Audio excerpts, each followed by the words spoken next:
सोचो, अगर एक शक्तिशाली ड्रैगन जो हजारों सालों तक सबसे बड़ा और सबसे खतरनाक जीव माना जाता था, एक दिन अपनी मौत के बाद दोबारा जन्म ले, लेकिन इस बार एक इंसान बनकर, तो क्या होगा? अब उसके पास न तो ड्रैगन वाली ताकत है, न ही विशाल शरीर, बस एक आम इंसान का जज्बा और जर्जर जिस्म। और यहीं से शुरू होती है गुड बाय ड्रैगन लाइफ की कहानी। कहानी की शुरुआत होती है डोल्चे की मौत के बाद। उसका अगला जन्म एक साधारण इंसान के रूप में होता है, एक युवा लड़के के तौर पर। नाम वही है, डोल्चे, लेकिन अब वो ड्रैगन नहीं रहा। शुरुआत से ही हमें उसके भीतर एक अजीब सा अंतर दिखाई देता है।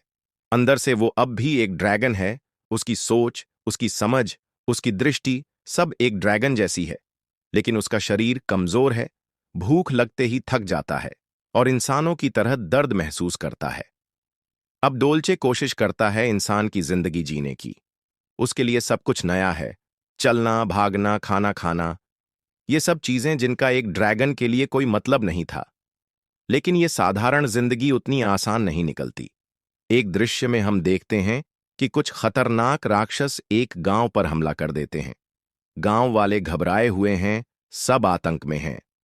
डोल्चे चाहता है कि वो बीच में न पड़े, क्योंकि अब वो ड्रैगन नहीं है, लेकिन उसके भीतर का असली स्वभाव उसे रोक नहीं पाता।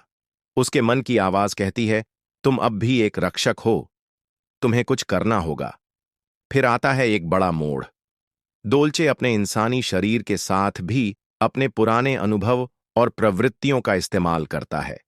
उसकी शक्ति इंसानों जैसी ही है, लेकिन उसका दिमाग अब भी एक ड्रैगन का है, और यही उसे दूसरों से अलग बनाता है। एपिसोड के चरम पर डोल्चे गांव वालों की मदद करता है। लोग उसे एक साधारण इंसान समझकर शुक्रिया अदा करते हैं, लेकिन वो खुद जानता है कि असल में वो एक ड्रैगन है, जो अब इंसान की जिंदगी जीने की कोशिश कर रहा है। और यहीं से शुरू होती है एक नई यात्रा। एक ड्रैगन जो इंसान बन गया और अब सीख रहा है कि शांतिपूर्ण जीवन जीना वास्तव में कैसा होता है।